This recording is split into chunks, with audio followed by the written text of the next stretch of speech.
అప్పటి నుంచి ఆ ఊర్లో జరుగుతున్న చావులన్నిటికీ కారణం రుద్రానే. అతడు కేవలం రుద్రానే కాదు, తన జాతి కోసం రగులుతున్న తాండవం.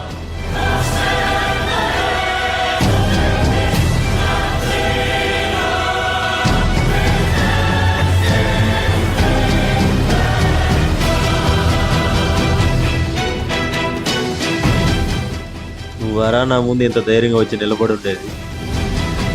నువ్వెంత, నీ బతికెంత? కూలి నా కొడక. కులం, మతం, జాతి నట్టం పెట్టుకొని నాకైన వాళ్ళని అందరినీ దూరం చేశావు. గుర్తెట్టుకో, ఇవాళ మీ అందరి సావులకు తీర్పు రాసేదే ఈ రుద్రగాడే. ఊరంతా నా కులపొల్లే. నేను మాట చెప్పిననంటే రక్తంతో రాసినట్టే. దాన్ని తొడపడానికే నేను వచ్చున్నాను.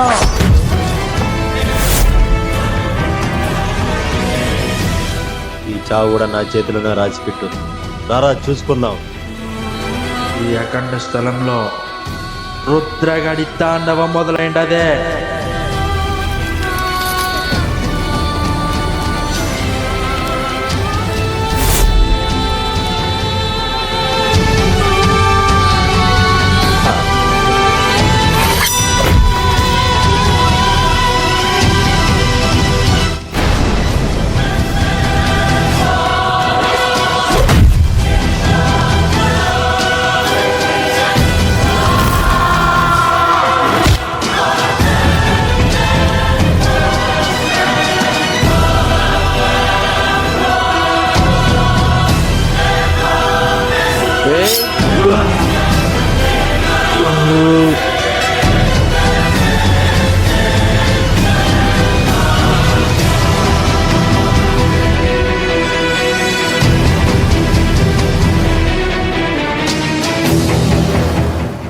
వీరప్ప మళ్ళీ ఈ బొమ్మతో ఎవరిని చంపడానికి ప్రయత్నిస్తున్నాడు.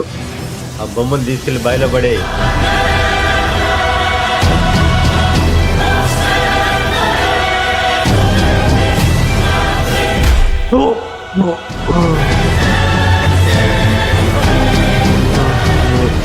నువ్వెట్టా పూజలు చేస్తావో నేను చూస్తాను.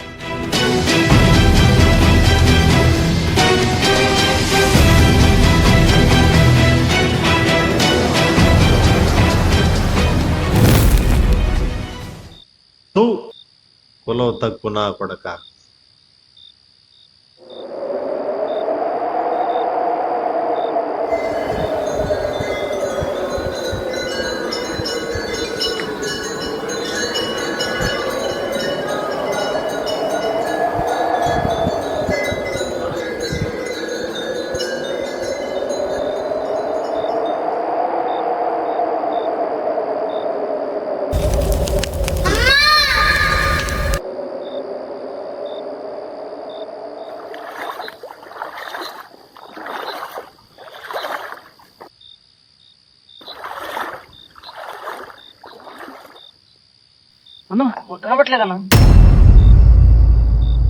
అసలైన కథ ఇప్పుడే మొదలైంది.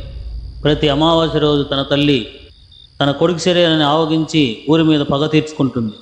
ఆ అమావాస్య రోజే ఈరోజు అయింది.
పాపం చేసిన వారి శ్వాస భక్తిలో ఉండదు.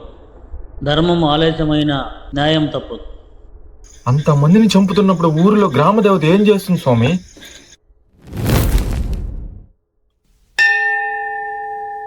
ఓం నమో భగవతే రుద్రాయ.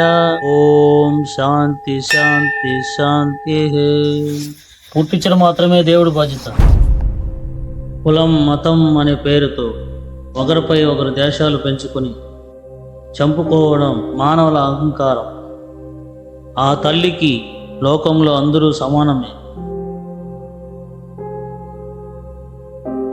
పేద ధనికమని కాకుండా ఆ దైవం మంచి న్యాయం పక్కనే ఉంటూ చివరి వరకు నిలుస్తుంది. ఈ కథలో ప్రెసిడెంట్ అయిన వీరప్ప ఆ ఊరిని కులం మతం పేరుతో నాశనం చేశాడు. తక్కువ కులం వాళ్ళని చులకనగా చూశాడు. ఆ కులం వారిని హింస పెట్టి ఆ ఊరి నుంచి దూరం చేశాడు. ఏది ఎలా ఉన్నప్పటికీ న్యాయం మాత్రం రుద్రాగారి రూపంతోనే గెలిచింది. తన తల్లిని చంపిన వీరప్పని రుద్రతాండమాడి పగ తీర్చుకున్నారు.